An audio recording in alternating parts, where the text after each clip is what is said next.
जिस बच्चे की दिनचर्या मजबूत होती है उसका भविष्य अपने आप चमकने लगता है, और जिसकी दिनचर्या अस्त व्यस्त हो जाती है उसकी बुद्धि भी बिखर जाती है, ध्यान भी भटक जाता है और सपना धीरे धीरे धुंधला पड़ने लगता है। इसलिए यदि तुम सच में चाहते हो कि पढ़ाई जीवन में चमके, याददाश्त तेज हो, फोकस बने और तुम अपने माता पिता का नाम रोशन करो, तो तुम्हें सबसे पहले अपनी दैनिक जीवन शैली को सही करना होगा, क्योंकि दिनचर्या ही वह चक्र है जो इंसान को या तो राजा बना देती है या साधारण बना देती है। सुबह का समय हर स्टूडेंट का सोना होता है। जो छात्र सूर्योदय से पहले उठ जाता है उसकी बुद्धि का द्वार खुलता है। ऐसा नहीं कि ये सिर्फ कहने की बातें हैं, ये सच है। सुबह का वातावरण शांत होता है, दिमाग बिल्कुल फ्रेश रहता है और आंखों के सामने कोई शोर, कोई दबाव, कोई परेशानी नहीं होती।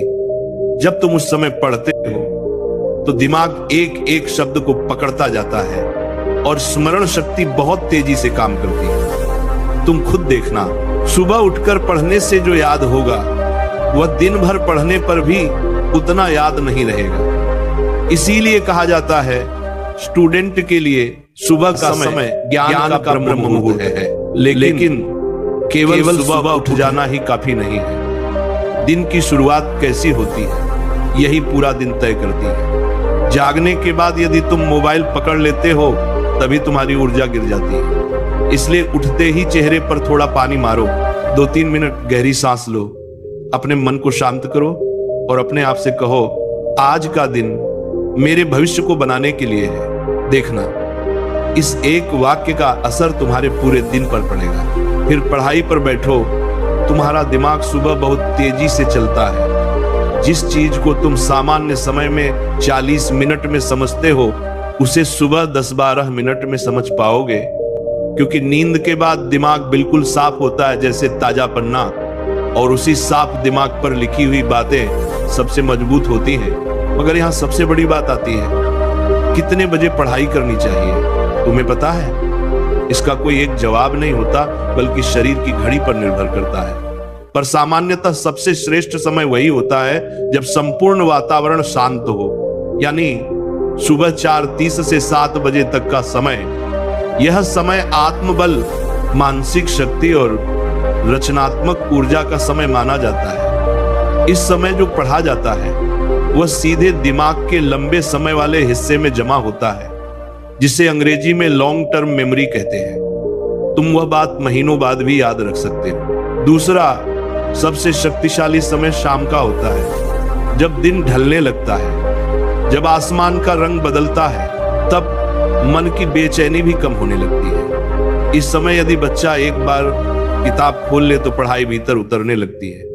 शाम 6 से 8 बजे का समय भी पढ़ाई के लिए बहुत अच्छा माना जाता है, क्योंकि उस समय दिमाग दिन की भागदौड़ से थोड़ा हल्का हो जाता है। लेकिन ध्यान रखना कि इस समय मोबाइल, शोर शराबा, टीवी, गेम्स, ये सब से पूरी दूरी रखनी होगी, क्योंकि शाम को मन बहुत जल्दी भटकता है। लेकिन पढ़ाई का मतलब सिर्फ किताबें खोलना नहीं है।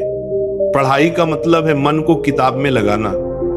मन लगेगा तभी जब शरीर थका हुआ ना हो और मन में चिंता ना हो। इसीलिए हर स्टूडेंट के लिए जरूरी है कि वह एक सादा, शांत और व्यवस्थित दिनचर्या बनाए। खाने का समय तय रखो, सोने का समय तय रखो और उठने का समय तय रखो। शरीर मशीन की तरह है, जब उसे एक निश्चित समय मिलता है तो वह अपने आप चुस्त रहता है। लेकिन यदि तुम कभी 2 बजे सो जाओ, कभी 4 बजे, कभी सुबह उठो, कभी दोपहर, तो शरीर को पता ही नहीं चलेगा कब मेहनत करनी है और कब आराम। और ऐसा स्टूडेंट कभी भी अपनी पूरी क्षमता का उपयोग नहीं कर पाता।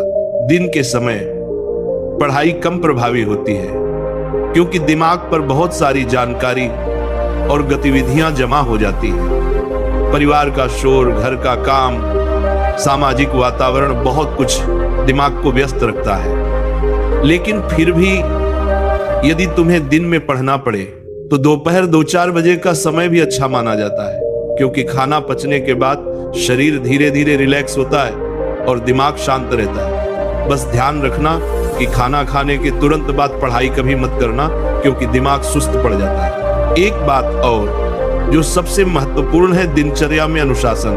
तुम कितने भी टाइम पर पढ़ लो, कितने भी घंटे पढ़ लो, लेकिन यदि तुम्हारे अंदर अनुशासन नहीं है तो तुम्हारी पढ़ाई कभी स्थायी नहीं होती। एक दिन पढ़ना और 4 दिन ब्रेक देना, ये एक स्टूडेंट का सबसे बड़ा दुश्मन है। पढ़ाई रोज होनी चाहिए, थोड़ी हो लेकिन रोज हो। रोज का अभ्यास दिमाग में निरंतरता पैदा करता है। दिमाग वही याद रखता है जिसे वह बार बार देखता है। यही तरीका टॉपर अपनाते हैं। वे बहुत तेज नहीं होते, वे बहुत लगातार होते हैं। दिनचर्या में व्यायाम का एक छोटा सा हिस्सा होना जरूरी है, क्योंकि जब तुम चलोगे, दौड़ोगे या 10-15 मिनट भी योग करोगे तो दिमाग में खून का बहाव बढ़ेगा, जिससे स्मरण शक्ति कई गुना बढ़ती है।